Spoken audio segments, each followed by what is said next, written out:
귀에서 총성이 울렸습니다. 손이 찢어졌지만 멈출 수 없었습니다. 공동경비구역 철조망을 넘어 떨어지는 순간 생각했습니다. 이제 끝이구나. 하지만 괜찮습니까? 남한 병사의 그 한마디에 저는 살았습니다. 2018년 그날 밤 남북 공동경비구역으로 탈출한 한 여성의 이야기를 지금 시작합니다. 이야기 시작하기 전에 본 사연을 제보해 주신 분께 감사드리며 시청 전 구독과 좋아요를 눌러주시면 영상을 빠르게 전해드리는데 큰 힘이 됩니다. 나는 평양 외곽의 작은 마을에서 태어났다. 아버지는 구역인민위원회 말단 행정원이었고 어머니는 봉제 공장 노동자였다. 우리는 특별히 잘 사는 집도 그렇다고 굶주리는 집도 아니었다. 그저 그런 평범한 가정이었다. 어린 시절 나는 행복했다. 아니, 행복하다고 믿었다. 매일 아침 학교에 가서 김일성 대원수님 만세를 외쳤고 방과 후에는 소년단 활동으로 거리 청소를 했다. 토요일이면 집단 영화 관람을 갔고 일요일에는 사상 학습을 했다. 그게 전부였다. 다른 삶이 있을 거라고는 상상도 못했다. 14살 되던 해 중학교에 입학했다. 담임 선생님은 첫 수업 시간에 말했다. 동무들, 우리는 지상낙원에 살고 있어. 세계가 부러워하는 사회주의 조선, 그 중심에 동무들이 있어. 나는 고개를 끄덕였다. 의심 없이 믿었다. 그런데 그날 오후 학교 뒤편 화장실에서 친구 순이가 울고 있었다. 왜 그래? 순이는 한참을 망설이다 작은 목소리로 말했다. 우리 오빠 어제 배급소에서 쌀 좀 더 달라고 했다가 끌려갔어. 어디로? 몰라. 아빠가 다른 사람에게 말하지 말라고 했어. 순이의 눈은 공포로 가득했다. 그 순간 나는 처음으로 이상함을 느꼈다. 배가 고파서 쌀을 달라고 하는 게 왜 잘못인가? 하지만 나는 아무 말도 하지 않았다. 질문 자체가 위험하다는 걸 본능적으로 알았다. 그해 겨울은 유난히 춥고 길었다. 전기가 자주 끊겼고 난방도 제대로 들어오지 않았다. 어머니는 밤마다 한숨을 쉬었고 아버지는 점점 말이 없어졌다. 나는 이불 속에서 몸을 웅크리며 생각했다. 지상낙원이라면 왜 이렇게 추울까? 15살 고난의 행군이 시작됐다는 소식이 들려왔다. 정확히 무슨 의미인지는 몰랐지만 거리의 분위기가 달라졌다. 사람들의 얼굴이 점점 수척해졌고 골목마다 쓰러진 사람들이 보이기 시작했다. 어느 날 학교 가는 길에 한 남자가 길바닥에 쓰러져 있었다. 뼈가 앙상하게 보이는 남자는 미동도 없이 누워 있었다. 주변 사람들은 그냥 지나쳤고 나도 무서워서 걸음을 재촉했다. 그날 저녁 배급소에서 돌아온 어머니의 손은 텅 비어 있었다. 오늘은 배급이 없어. 왜요? 국가 사정이 어렵다고. 언제 배급이 나올지 모른대. 그날 밤 나는 처음으로 배를 고르며 잠들었다. 배고픔은 단순한 허기가 아니었다. 그건 절망이었다. 내일도 모레도 계속 이럴 거라는 두려움이었다. 며칠 후 아버지가 어디선가 옥수수 반 포대를 구해왔다. 어머니는 그걸 조금씩 나눠서 죽을 끓였다. 나는 물어봤다. 아빠, 이거 어디서 났어요? 아버지는 대답하지 않았다. 그의 손등에는 멍이 들어 있었고 옷깃이 찢어져 있었다. 나는 더 이상 묻지 않았다. 학교에서는 여전히 위대한 수령님 이야기만 했다. 선생님은 칠판에 큰 글씨로 썼다. 고난도 함께하면 영광이다. 나는 그 문장을 공책에 받아 적으면서 생각했다. 이게 정말 영광인가? 하지만 입 밖으로 그 말을 꺼내지는 못했다. 옆자리 민철이는 지난주에 왜 우리만 고난을 겪어야 하냐고 물었다가 다음 날부터 학교에 나오지 않았다. 이유는 아무도 몰랐다. 아니, 알면서도 모른 척했다. 16살 되던 해 나는 청년동맹에 가입했다. 입단식 날 선서를 했다. 나는 위대한 수령님께 충성을 다할 것을 맹세합니다. 목소리는 크게 나왔지만 가슴속은 텅 비어 있었다. 나는 더 이상 믿지 않았다. 이 모든 게 거짓이라는 걸 알았다. 하지만 살기 위해서는 거짓말을 계속해야 했다. 어느 날 밤 아버지가 조용히 나를 불렀다. 현아, 너는 이 나라를 어떻게 생각하니? 나는 놀라서 아버지를 쳐다봤다. 이런 질문은 위험했다. 대답 자체가 반역이 될 수 있었다. 배운 대로 생각해요. 아버지는 길게 한숨을 쉬었다. 그래, 그렇게 생각해라. 절대 다른 생각은 하지 마라. 그게 너를 지키는 방법이다. 그날 밤 나는 잠들지 못했다. 창밖으로 보이는 어둠 속에서 나는 처음으로 생각했다. 여기가 아닌 다른 곳은 어떨까? 그 질문은 위험했다. 하지만 한번 시작된 의심은 멈출 수 없었다.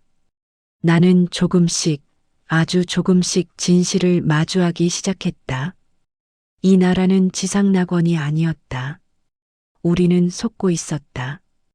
그리고 나는 이미 알고 있었다.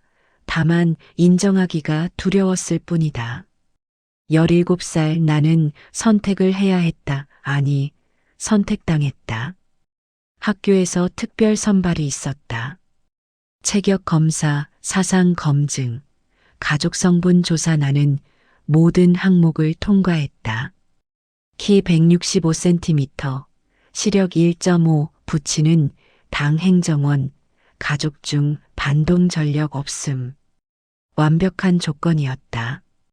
김연아 동무, 조선인민군 여군학교에 지원하시오. 지원이라고 했지만 사실 명령이었다. 거부하면 온 가족이 의심받는다. 나는 고개를 숙이고 대답했다. 예, 영광입니다. 입학식 날 나는 처음으로 군복을 입었다. 거울 속의 내 모습은 낯설었다. 머리는 짧게 잘렸고 얼굴은 창백했다. 하지만 눈빛만은 살아있었다. 훈련은 지옥이었다.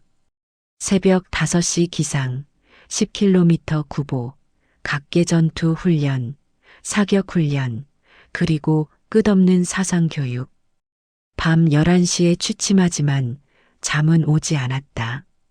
온몸이 쑤셨고 발바닥에는 물집이 잡혔다. 여군 동무들, 남조선 괴뢰군과 미제 침략자들을 경멸할 철의 전사가 되어야 하오. 교관의 목소리가 훈련장에 울려 퍼졌다. 우리는 일제히 주먹을 쥐고 외쳤다. 경멸하겠습니다. 나도 외쳤다. 하지만 내 안에 다른 목소리가 속삭였다. 누구를 경멸한다는 거지? 얼굴도 모르는 사람들을. 훈련 3개월째 한 동기가 도주를 시도했다. 야간 경계 근무 중 철조망을 넘으려다 발각됐다. 다음 날 아침 우리는 운동장에 집합했다. 은경이는 양쪽 팔이 묶인 채 무릎을 꿇고 있었다. 얼굴은 멍투성이었고 거의 실신 상태였다. 이 반역자는 조국을 배신하고 도망치려고 했소. 교관의 손에는 회초리가 들려 있었다. 그는 은경이를 향해 휘둘렀다. 한 대, 두 대, 세 대. 소리가 훈련장에 울렸다. 그녀는 비명조차 지르지 못했다. 여군 동무들, 이것이 배신자의 말로요. 명심하시오. 나는 그 광경을 보면서 주먹을 꽉 쥐었다. 분노가 치밀어 올랐다. 하지만 그 분노가 누구를 향한 건지 알 수 없었다. 아무것도 할 수 없는 내 자신에게.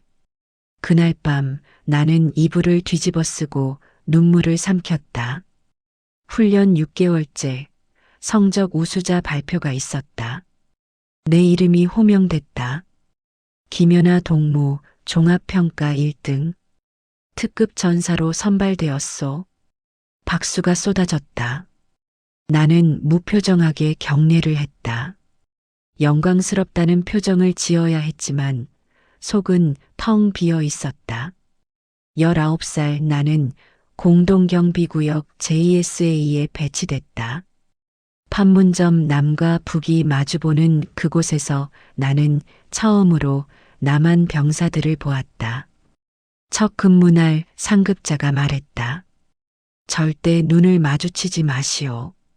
그들의 선전선동에 넘어가면 당신과 당신 가족이 위험하오. 나는 고개를 끄덕였다. 하지만 근무를 서면서 나는 몰래 남한 병사들을 살펴보았다. 남쪽 경비병들은 우리와 비슷했다. 군복을 입고 경계 근무를 서고 교대 시간이 되면 웃으며 인사를 나눴다. 그들은 악마처럼 보이지 않았다. 그저 나와 같은 사람들이었다. 어느 날 남쪽 병사 한 명이 작은 목소리로 노래를 흥얼거렸다. 바람에 실려 희미하게 들려왔다. 사랑은 언제나 목마른 거야. 나는 깜짝 놀라 고개를 돌렸다. 저들도 노래를 부른다고? 사랑 노래를? 우리는 혁명가요만 배웠는데. 그날 이후 나는 더 자주 남쪽을 관찰했다. 그들은 휴식 시간에 웃었고 간식을 나눠 먹었고 가끔은 책을 읽었다. 평범한 일상이었다. 우리가 배운 악마의 모습은 어디에도 없었다. 어느 겨울날 눈이 많이 내렸다. 나는 경계 근무를 서다가 남쪽 병사와 눈이 마주쳤다. 그는 잠깐 멈칫하더니 미소를 지었다.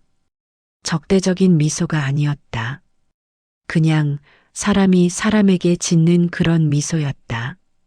나는 당황해서 고개를 돌렸다. 가슴이 두근거렸다. 무서워서가 아니라 혼란스러워서. 저 사람들이 정말로 내 적인가? 그날 밤 숙소로 돌아와 동료 여군이 물었다. 현아 동무, 남쪽 놈들 봤어? 어때, 역겹지? 나는 잠시 망설이다 대답했다. 응, 역겹더라. 거짓말이었다. 하지만 진실을 말할 수는 없었다. 남쪽 병사가 웃었다고, 노래를 불렀다고, 평범한 사람들 같았다고 말하는 순간 나는 반동이 된다. 20살 나는 모범 여군으로 선발됐다. 상부에서 표창장이 내려왔고 부모님은 자랑스러워했지만 나는 기뻐하지 않았다. 매일 보는 남쪽 사람들, 그들의 웃음, 그들의 일상, 그리고 우리에게 주입된 증오. 이 둘이 점점 어긋나고 있었다.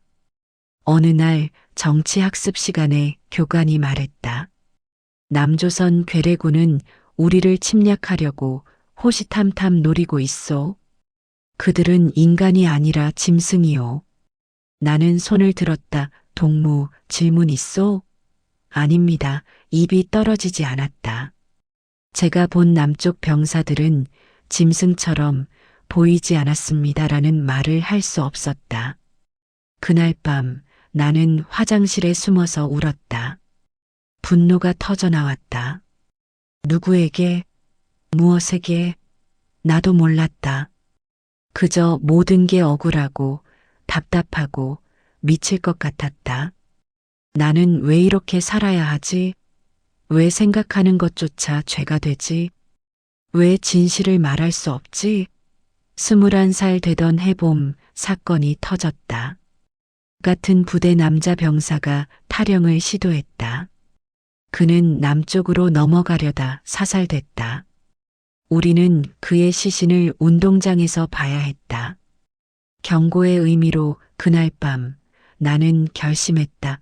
나도 언젠가 여기를 떠날 거야. 어떻게? 언제? 몰랐다. 하지만 이곳에 계속 있다가는 죽을 수도 있겠다는 생각이 들었다. 나는 더 이상 철의 여군이 아니었다. 금이 가고 부서지고 녹슬어가는 인간이었다. 22살 나는 더 이상 모범 여군이 아니었다. 어느 날 정치 학습 시간에 졸았다. 아니, 졸은 게 아니라 그냥 멍하니 있었다. 교관의 목소리가 귓가를 스쳐 지나갔다. 김연아 동무. 나는 화들짝 놀라 자리에서 일어났다. 지금 내가 한 말 복창하시오. 죄송합니다. 복창하라고 했소. 나는 대답할 수 없었다. 무슨 말을 했는지 전혀 기억나지 않았다. 교관의 얼굴이 붉게 달아올랐다. 당신 사상이 해이해졌소. 특별 재교육 대상으로 보고하겠소. 그날부터 나는 감시 대상이 됐다. 동료들의 시선이 차갑게 변했다. 아침 조회 시간, 나는 단상 앞에 세워졌다. 김연아 동무의 최근 행적을 보면 혁명 전사로서의 자세가 흐트러졌소. 동무들은 경각심을 가지시오. 박수 소리가 차갑게 울렸다. 나는 고개를 숙인 채 서 있을 수밖에 없었다. 수치심이 얼굴을 붉혔다. 하지만 그보다 더 깊은 곳에서는 다른 감정이 끌어올랐다. 왜 나만? 모두가 똑같이 지쳐 있는데 왜 나만 찍혀야 해? 그날 이후 괴롭힘이 시작됐다. 가장 더러운 화장실 청소는 항상 내 차례가 됐다. 야간 경계 근무는 연속으로 배정됐다. 식사 시간에는 누군가 일부러 내 쟁반을 쳤다. 밥과 국이 바닥에 쏟아졌다. 어머, 미안해 실수야. 그녀는 웃으며 지나갔다. 주변 동료들도 웃었다. 나는 무릎을 꿇고 바닥에 밥알을 주었다. 눈물이 나왔지만 참았다. 우는 순간 나는 완전히 무너진다. 어느 날 밤 동료 여군 셋이 내 침대로 왔다. 현아, 너 요즘 이상하더라. 남쪽 놈들 볼 때 표정이 달라. 무슨 소리야? 우리 다 봤어. 내가 남쪽 초소 쳐다보는 거. 혹시 변절하려는 거 아니야? 가슴이 철렁 내려앉았다. 변절, 그 단어는 곧 죽음을 의미했다. 아니야. 오해야. 오해? 그럼 증명해봐. 내일 정치학습 때 남조선 괴뢰 집단을 격렬히 비난하는 발표해. 나는 아무 말도 할 수 없었다. 그들은 비웃으며 돌아갔다. 그날 밤 나는 잠들지 못했다. 천장을 바라보며 생각했다. 내가 뭘 잘못한 거지? 그저 사람을 사람으로 본 게 죄인가? 다음 날 나는 발표를 했다. 떨리는 목소리로 남쪽을 비난했다. 하지만 내 목소리는 공허했고 동료들은 그걸 알아차렸다. 발표가 끝난 후 아무도 박수를 치지 않았다. 그날 오후 상급자가 나를 불렀다. 김연아 동무, 당신 가족에 대해 재조사가 들어갔소. 당신 아버지가 최근 남조선 물품을 밀거래했다는 제보가 들어왔소. 머릿속이 하얘졌다. 아버지가? 설마 그때 떠올랐다. 몇 달 전 아버지가 구해온 약 어머니의 위장병을 치료하기 위해서였다. 그 약이 남쪽 제품이었다는 걸 나는 알고 있었다. 하지만 어머니는 그 약을 먹고 나아졌다. 그건 어머니가 아파서 변명 말고 사실만 보고하시오. 당신 가족의 성분이 의심받고 있어. 나는 사무실을 나와 비틀거렸다. 복도 벽에 기대어 숨을 골랐다. 내가 여기서 버틴 이유. 그들을 지키기 위해 참아온 모든 순간들. 그런데 이제 그들마저 위험에 빠졌다. 다음 날 어머니에게서 편지가 왔다. 검열된 흔적이 역력했지만 행간에서 절박함이 느껴졌다. 현아야, 걱정하지 마라. 아버지는 괜찮다. 너만 조심해라. 제발 살아남아라.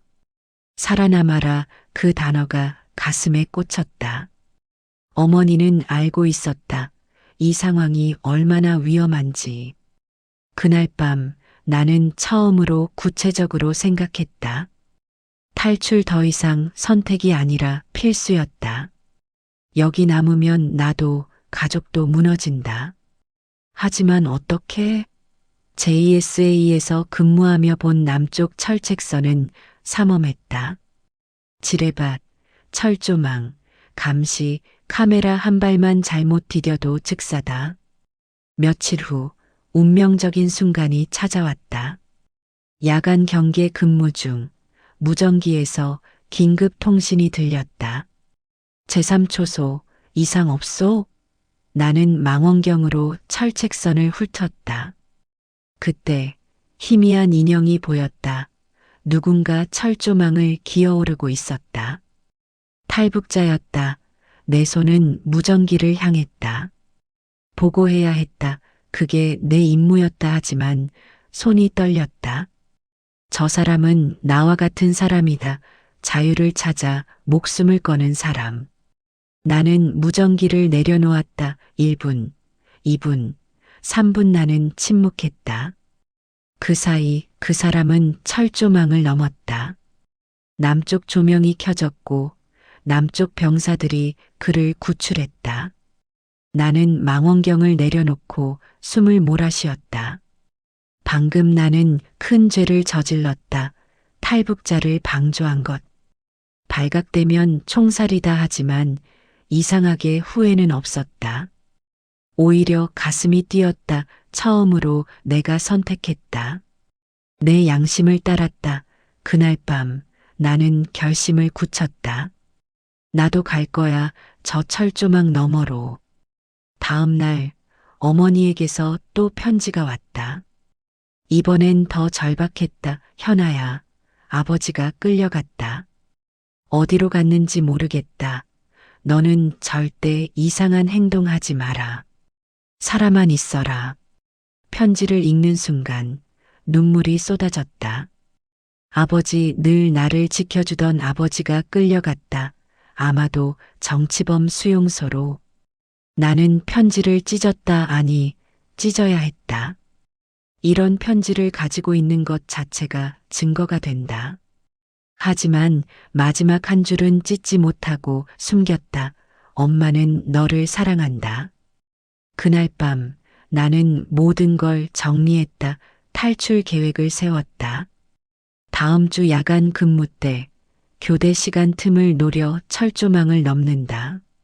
성공 확률은 낮았지만 여기 계속 남아있으면 죽을 것 같았다. 마지막으로 동료들을 바라봤다.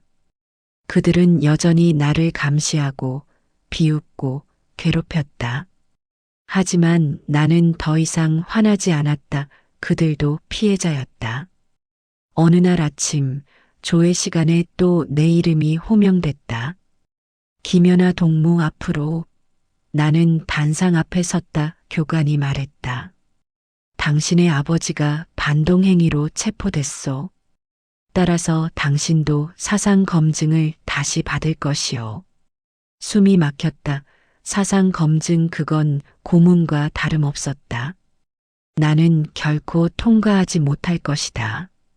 내 머릿속에는 이미 의심과 진실이 가득했으니까.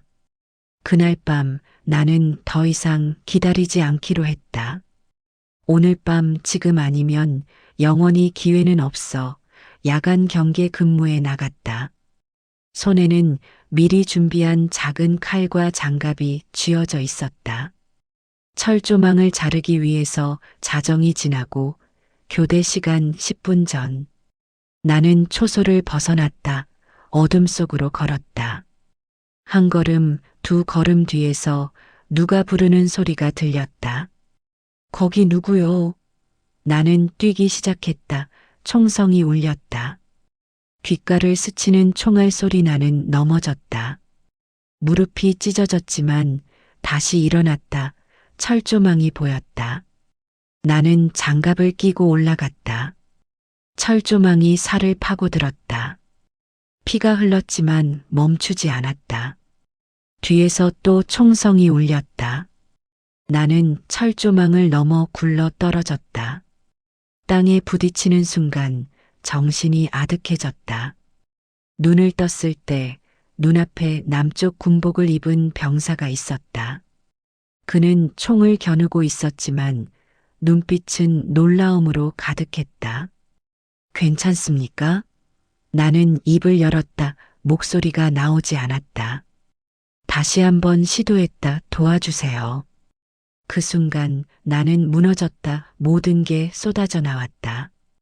울음, 두려움, 안도, 절망, 희망. 22년 동안 참아온 모든 감정이 터져 나왔다. 나는 더 이상 북한 여군 김연아가 아니었다. 그저 살아남고 싶었던 한 인간이었다. 눈을 떴을 때 천장이 하였다. 하얀 형광등, 하얀 벽, 하얀 침대 시트.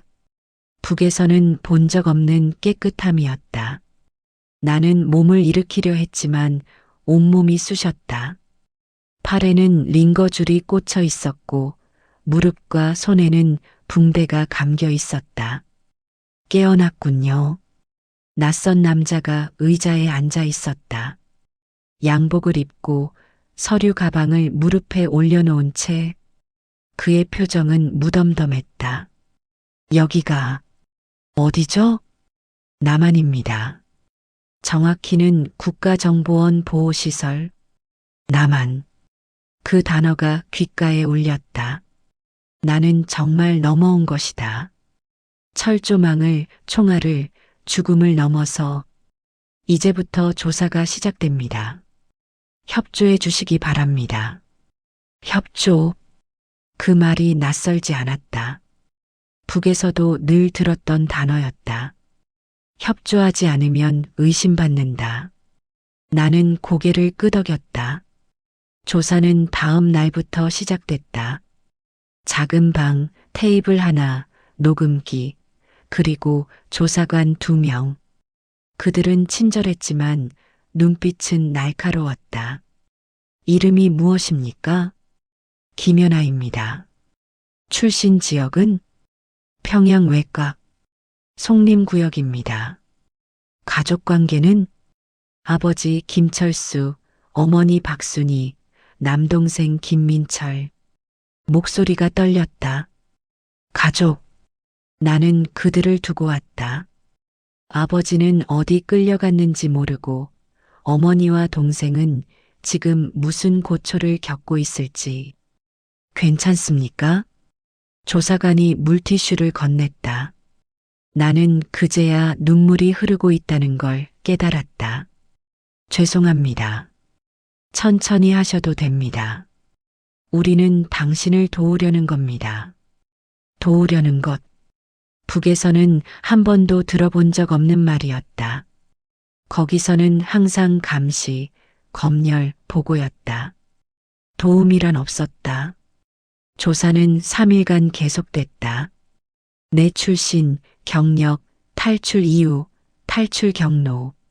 모든 걸 물었다. 나는 솔직하게 대답했다. 숨길 이유가 없었다. 아니, 이제는 숨기고 싶지 않았다. 마지막 질문입니다. 당신은 왜 탈북했습니까? 나는 잠시 망설였다. 이유? 하나가 아니었다. 배고픔, 두려움, 감시, 거짓말, 억압. 모든 게 이유였다. 살고 싶었습니다. 인간답게. 조사관은 고개를 끄덕이고 녹음기를 껐다. 수고하셨습니다. 이제 적응 교육을 받게 됩니다. 일주일 후 나는 하나원으로 이송됐다. 버스 창밖으로 보이는 풍경은 충격이었다.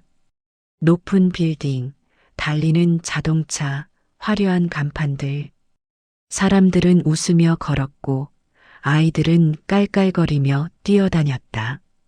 이게 나만이었다. 하나원은 예상과 달랐다. 감옥 같을 줄 알았는데 그냥 학교 같았다. 깨끗한 기숙사, 따뜻한 식사, 그리고 친절한 교관들. 첫날 밤 식당에서 저녁을 받았다. 쟁반에는 밥, 국, 반찬 5가지, 그리고 과일까지 있었다. 나는 멍하니 쟁반을 바라봤다. 왜 그래요? 옆자리 탈북민이 물었다. 나보다 먼저 온 사람 같았다. 이게 다 제 거예요? 당연하죠. 더 먹고 싶으면 더 받아도 돼요. 더 받아도 된다고? 나는 숟가락을 들었다. 밥을 한 입 떠넣었다.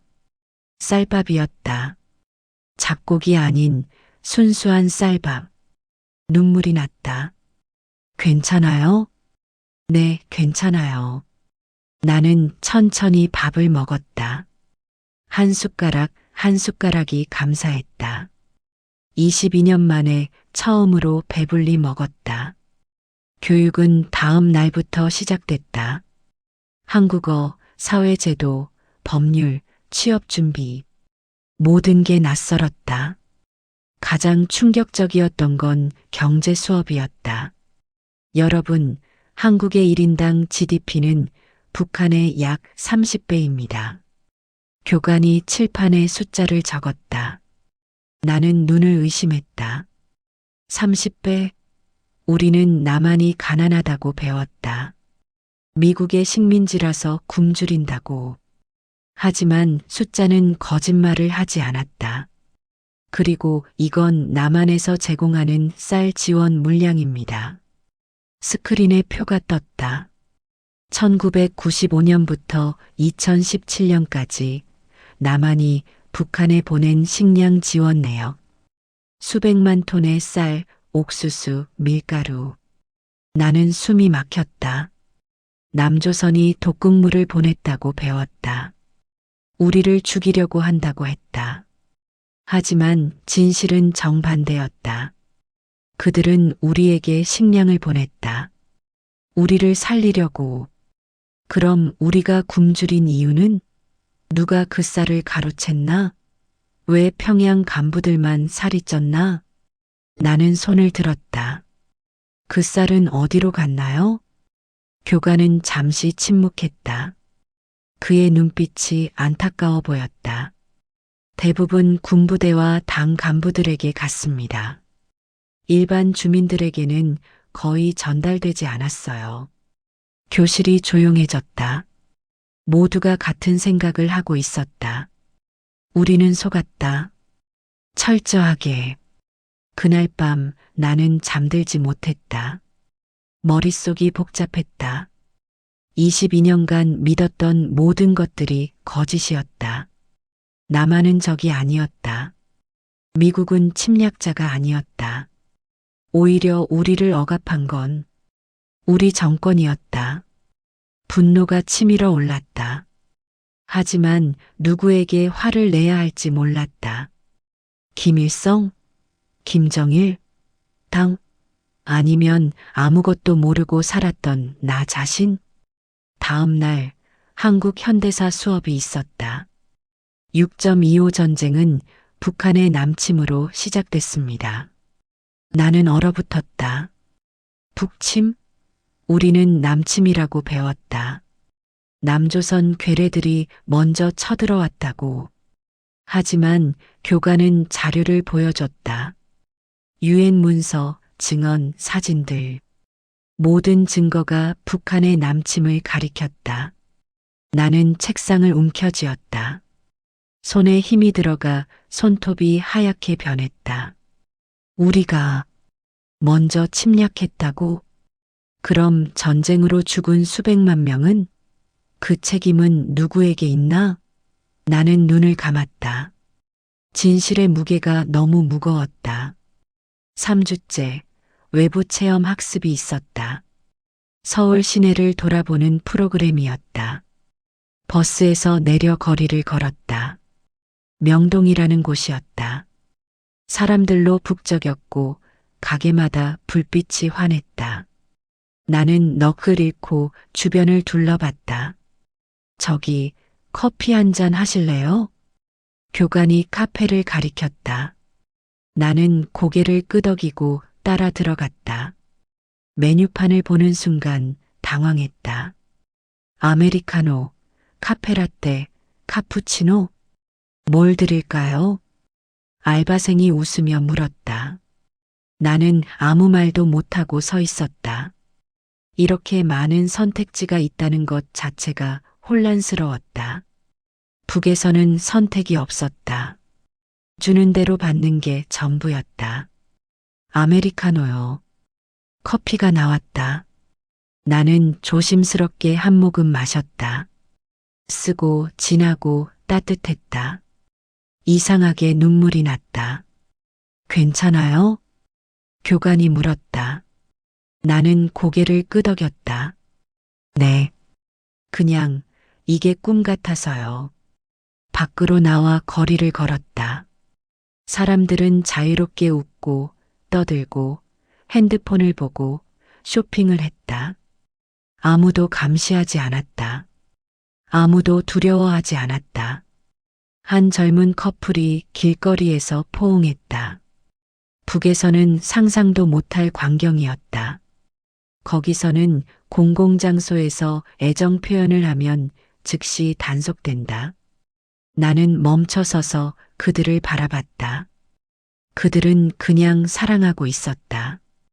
검열 없이, 두려움 없이. 이게 자유구나. 그날 밤 기숙사로 돌아와 일기를 썼다. 오늘 나는 진짜 나만을 봤다. 우리가 배운 모든 게 거짓이었다. 나만은 지옥이 아니었다. 오히려 천국에 가까웠다. 사람들은 웃고 선택하고 사랑하고 꿈을 꾼다. 나는 22년 동안 감옥에 살았다. 그리고 이제야 세상을 본다. 펜을 놓고 창밖을 바라봤다. 도시의 불빛이 반짝였다. 저 불빛 하나하나가 누군가의 삶이고 꿈이고 자유다. 나는 울었다.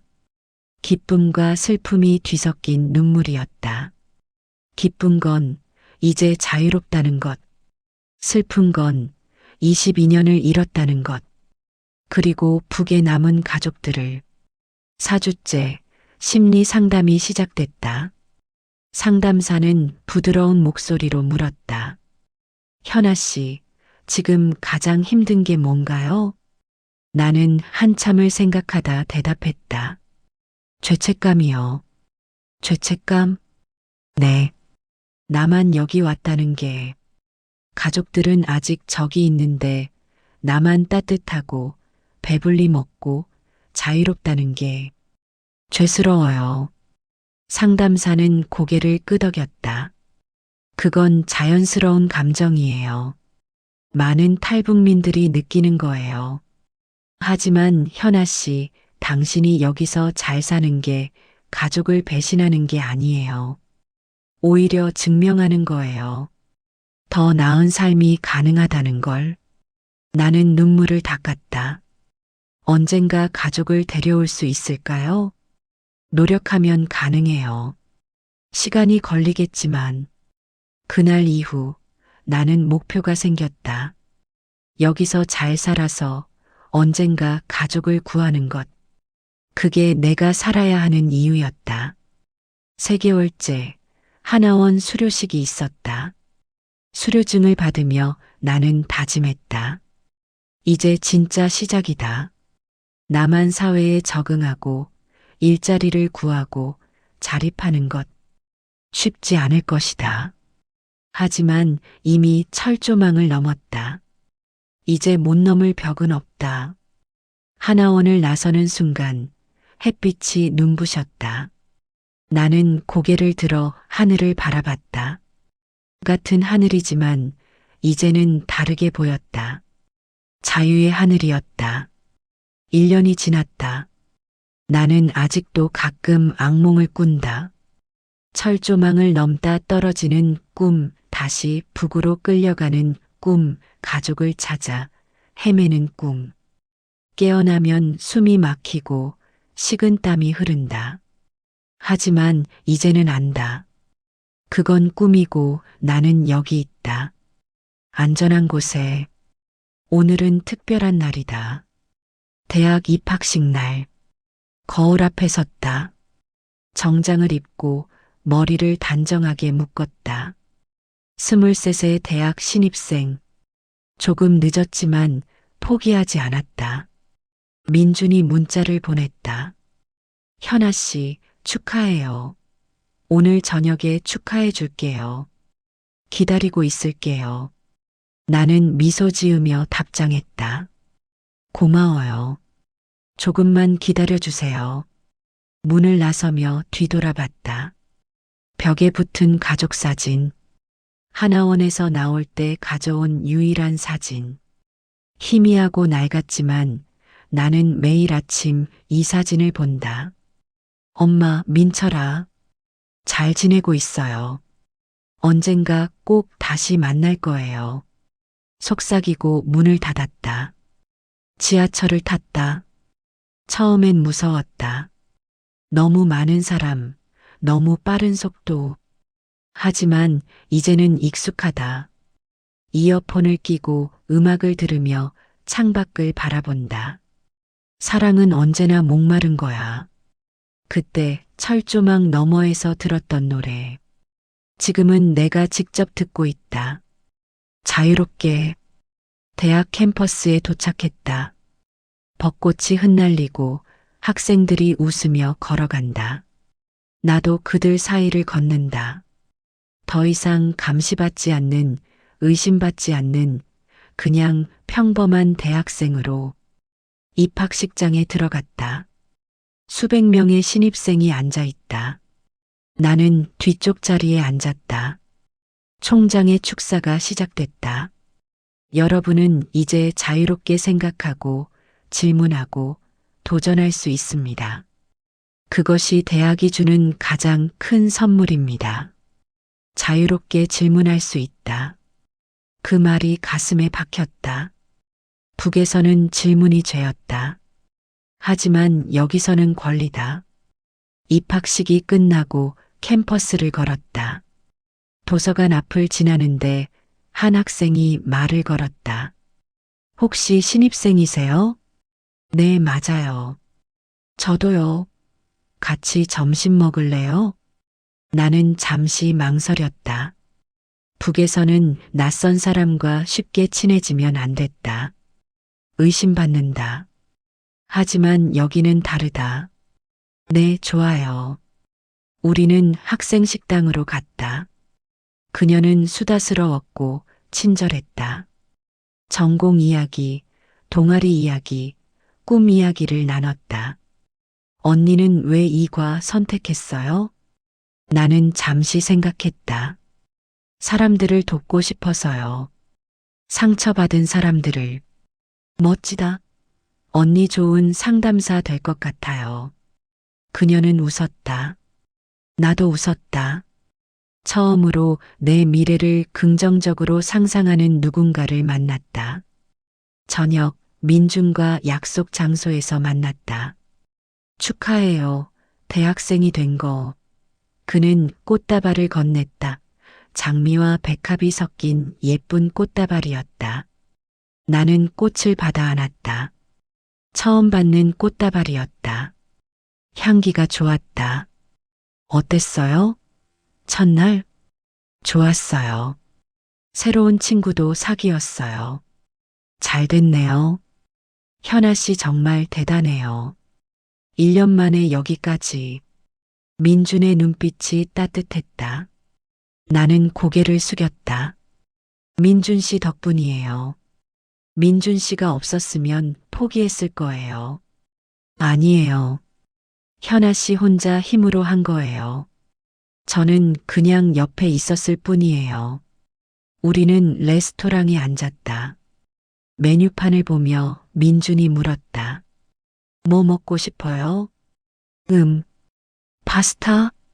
좋아요. 저는 스테이크 먹을게요. 주문을 하고 기다리는 동안 민준이 조심스럽게 말했다. 현아 씨, 하나 물어봐도 돼요?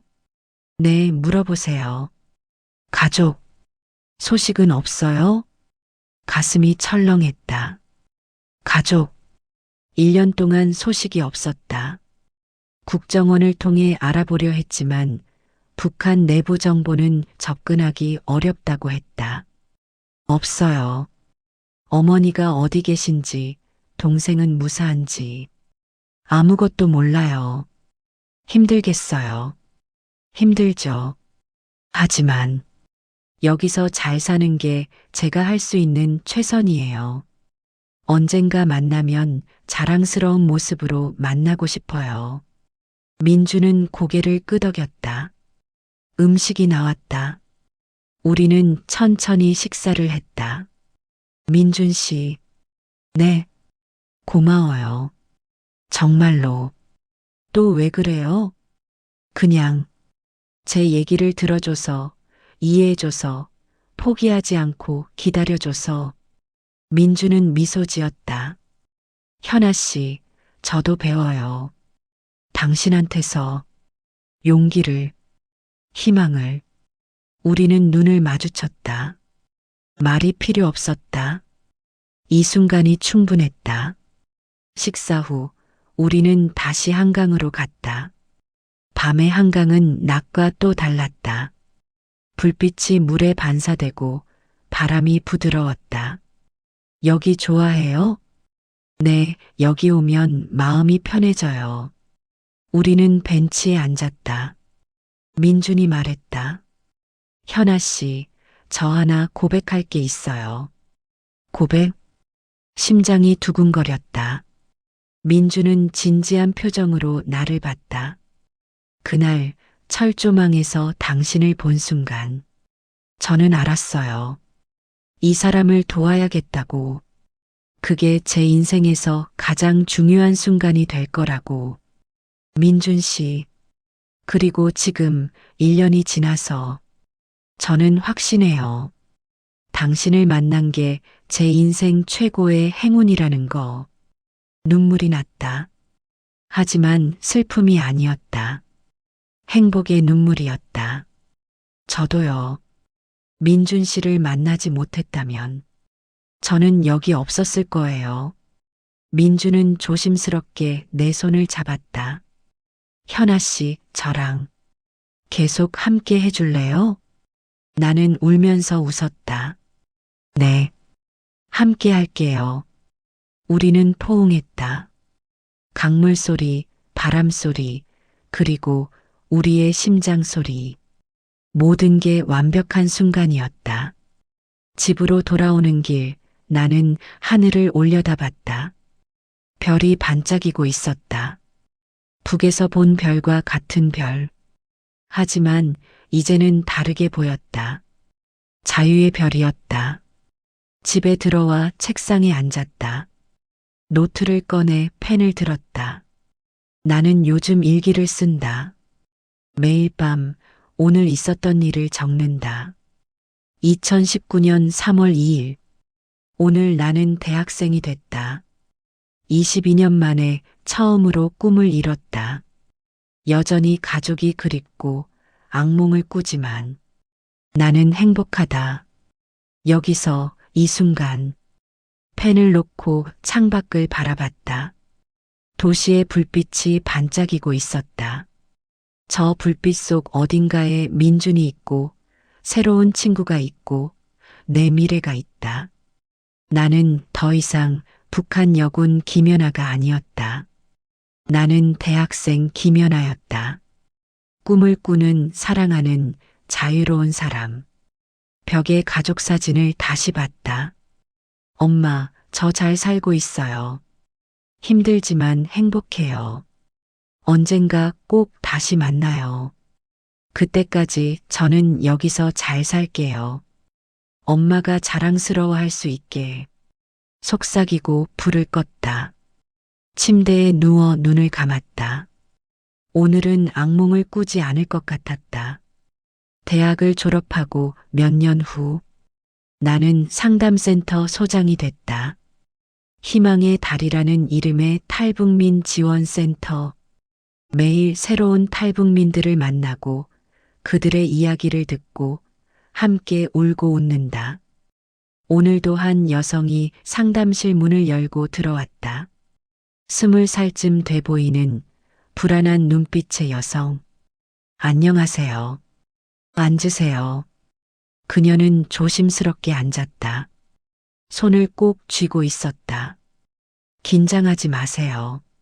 여기는 안전한 곳이에요. 감사합니다.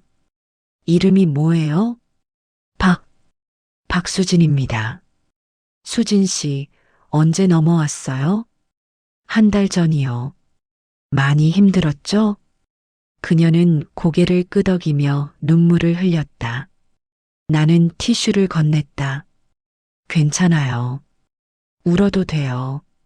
저도 처음엔 매일 울었어요. 선생님도요? 네. 저도 탈북민이에요. 10년 전에 왔어요. 그녀의 눈이 커졌다. 정말요? 그럼 지금은 괜찮으세요? 나는 미소 지었다. 괜찮아요. 아니, 괜찮아지고 있어요.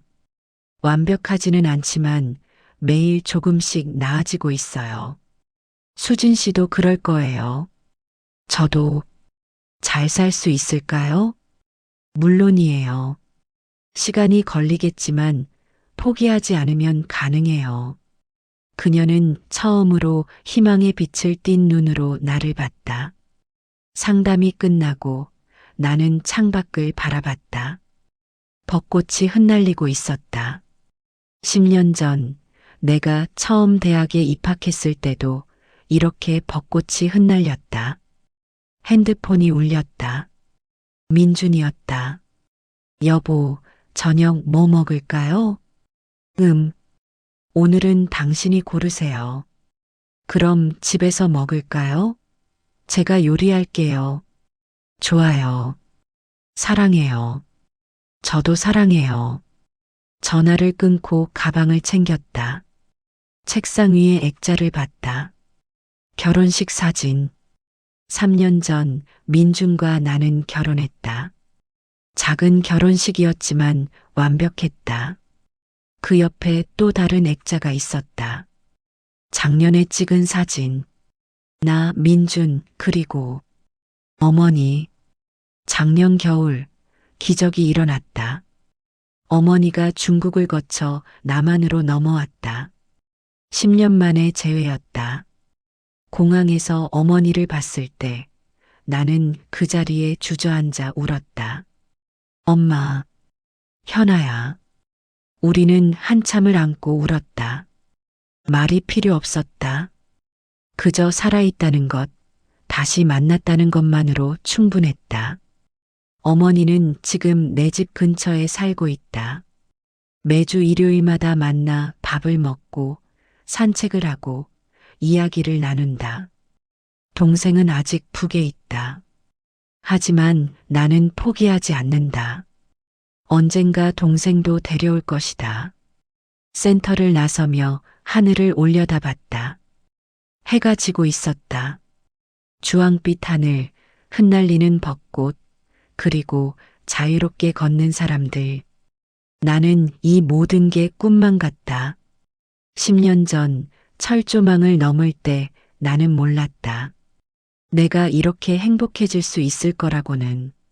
사랑하는 사람을 만나고 가족을 다시 만나고 누군가를 도울 수 있는 사람이 될 거라고는. 인생은 예측할 수 없다. 하지만 포기하지 않으면 기적은 일어난다. 집으로 걸어가며 나는 속삭였다. 감사합니다. 살아있어서, 자유로워서, 사랑할 수 있어서.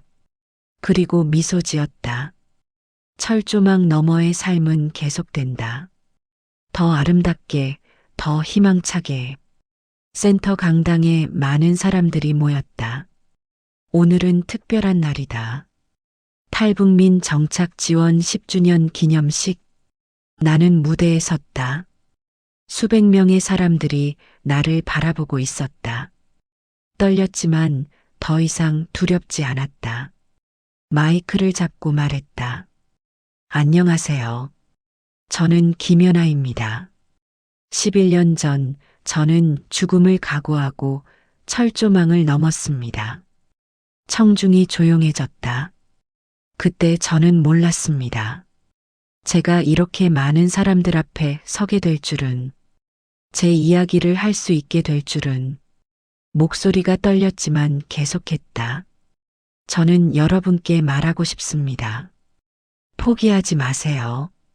어둠 속에 있어도 희망은 있습니다. 철조망 너머에는 새로운 세상이 있습니다. 박수가 터져 나왔다. 나는 눈물을 닦으며 말을 이었다. 그리고 저는 약속합니다. 제가 받은 도움을, 제가 느낀 사랑을 다른 누군가에게 나눠주겠다고. 우리 모두가 함께 이 다리를 건너갈 수 있도록. 강당은 기립박수로 가득 찼다. 나는 무대에서 내려와 민준에게 걸어갔다. 그는 눈물을 흘리며 나를 안아줬다. 정말 자랑스러워요. 당신 덕분이에요. 아니에요. 당신 혼자 힘으로 한 거예요.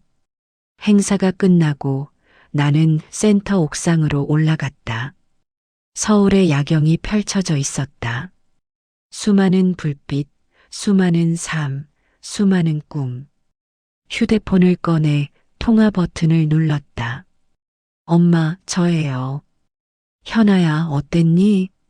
잘했어요. 많은 사람들 앞에서 제 이야기를 했어요. 잘했구나. 우리 딸 정말 대단하다. 엄마. 응? 사랑해요. 그리고 살아줘서 고마워요. 전화 너머로 어머니의 흐느낌이 들렸다. 나도 사랑한다. 우리 딸. 내가 자랑스럽다. 전화를 끊고 나는 하늘을 올려다봤다. 별들이 반짝이고 있었다. 북쪽 하늘 어딘가 동생도 이 별을 보고 있을까? 언젠가 우리가 다시 만날 수 있을까? 나는 모른다. 하지만 희망한다. 믿는다. 기다린다. 그리고 오늘도 나는 산다. 철조망 너머에서 자유롭게. 22년간 감옥에 살았던 한 여성이 있었습니다. 그녀는 목숨을 걸고 철조망을 넘었습니다. 총알을 피하고 두려움을 넘고 절망을 뚫고. 그리고 그녀는 발견했습니다. 철조망 너머에는 새로운 세상이 있다는 것을. 10년이 지났습니다. 그녀는 이제 누군가의 아내이고 누군가의 딸이고 누군가의 희망입니다. 그녀의 이야기는 끝나지 않았습니다. 매일 새로운 페이지가 쓰여집니다. 더 아름답게, 더 희망차게. 당신도 포기하지 마세요. 어둠 속에 있어도, 철조망이 가로막아도 너머에는 빛이 있습니다. 그리고 그 빛은 당신을 기다리고 있습니다. 살아있다는 것, 그 자체가 기적입니다.